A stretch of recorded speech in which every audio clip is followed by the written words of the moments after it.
आज आम प्रस्तुत करवा मांडुआ कंकड़ा झोल। देखो मुझे 500 ग्राम मांडुआ कंकड़ा नहीं जाइए, पूरा फ्रेश मांडुआ कंकड़ा 500 ग्राम नहीं जाइए। एठी मुझे भल भाव बाछि देइछि आ तादरे लंका गुंड लुण आ टिके हळदी पकई ताको मैरिनेट कर देबे भल भाव। ताको एमती भल भाव मैरिनेट कर नेबे, भल भाव सब मिसई नेबे।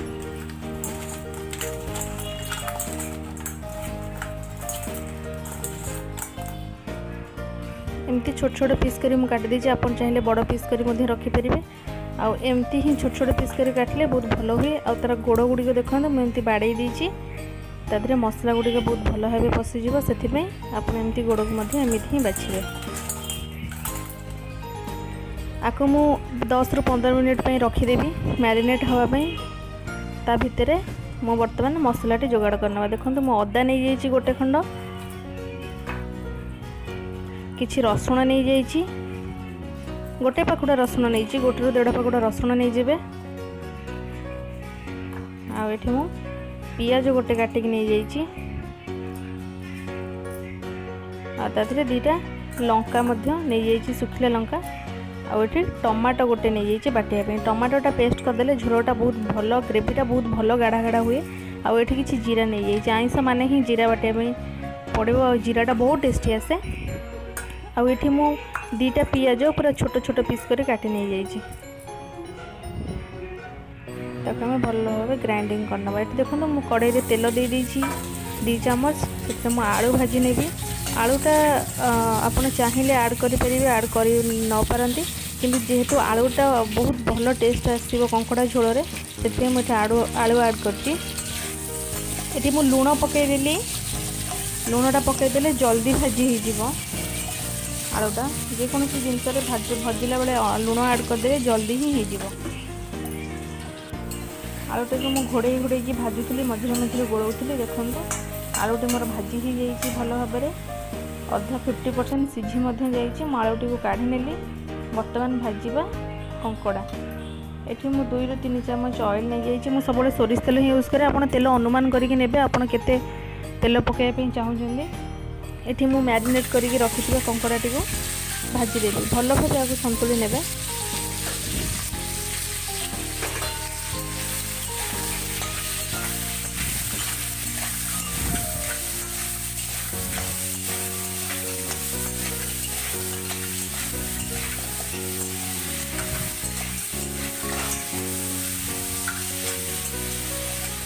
एमती भल भाव संतुलन नेबे।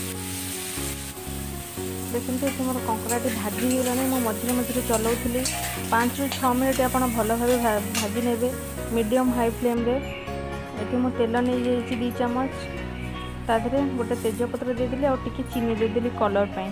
आपड़ चाहिए चीनीटा स्किप करें। ये मुझे जीरा फुटे देली, आ सहित पियाजटी ऐड करदेली। पियाजटी को आम भल भाव भाजी नवा, टिके लुण पकईकि पियाजटी को भाजबे, जल्दी हो। देखो ये लुण पकईकि पियाजटा को भाजबे, पूरा गोल्डन ब्राउन हवा पर्यटन पियाजटी को भल भाव में भाजबे। पियाजटी मोर बहुत भल भाव गोल्डन ब्राउन हो जाइए। एठी आम बाटिक रखिथिबा मसलाटी ऐड करनबा। मसलाटी को भल भाव में कषिबा। एठी मु मसला पकेला समय ही किसी भी मसला तादरे एक्स्ट्रा ऐड करेनि, ताको घोड़े नेबे 1 ରୁ 2 मिनिट पई। तापरे ताको काढ़िला परे तापरे आपण मसला ऐड करिवे। देखते मसलाटा कषि ही आसी, तादरे मुझे मसला लंका पाउडर, हल्दी पाउडर, धनिया पाउडर और चिकेन मसला नहीं, ताको मु एका संगे देदेवी। मसला गुड़ा ऐड करने, आठी लुण ऐड करने, भल भाव गोलई देवे।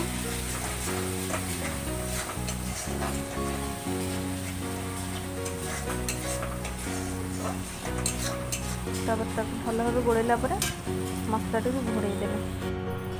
देखते ये मसला 3 ରୁ 4 मिनट घोड़े देती। मसला तेल छाड़ी मोर मसलाटा हो आसला, अलमोस्ट हो जाइए। जदि आप खाली मसला कषुँच आउ टिके पानी देके कषिबे जेहेतु मु आधे आलू कषिबी से मु मसलाटी एतिकी कषुची ना आप जब खाली मसला कषुँच तो आप आउ टे मसला कषिपारे और कंकड़ा पकईकी कषिपारे। मुझे भाजिकी रखी आलू को पकईदेली कषापी ये मोर आलू कषिला भितर आउ 50% आलू बंधे मोर सीझीज।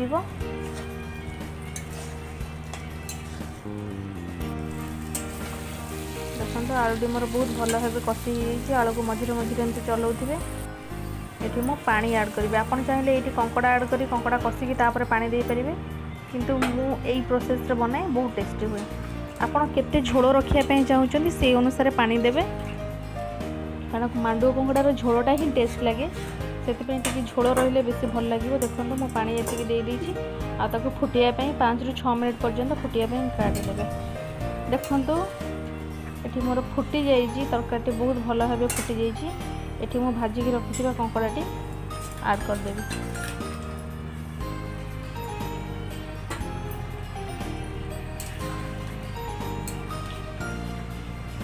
कंकड़ाटी मुझे ऐड करदेली। कंकड़ा ऐड कर सारापर भल भाव फुटापी छाड़देवे। कंकड़ाटी बहुत भल भाव फुटीज। देखो कंकड़ा तरकारी मोर हो गला। बर्तमान मु देखो मुझे झोल ही रखुची। आपड़ जब आउ टे अधिक झोल रखापी चाहते आउ अधिक पानी देवे तेल आउ टे कम झोल रखापी चाहते आउ टे झोल टी मारदेवे। देखो मुझे झोल रखापी चाहूँगी तो मुझे झोल रखी। एवं डालचीनी मसला गरम मसला ऐड करने ऐड कर सारापर सागे सागे घोड़े देवे। गरम मसला ऐड कलापर देखो मो तरकारी घोड़े दी मोर प्रस्तुत हो गला मांडुआ कंकड़ा झोल। एमती जदि आप नुआ नुआ रेसिपी चाहूँगी ताले मो चैनल को निश्चिंत सब्सक्राइब करूँ। पाखे बेल आइकन टी निश्चिंत प्रेस करूँ। लाइक करूँ, शेयर करूँ। रोचे नमस्कार, जय जगन्नाथ।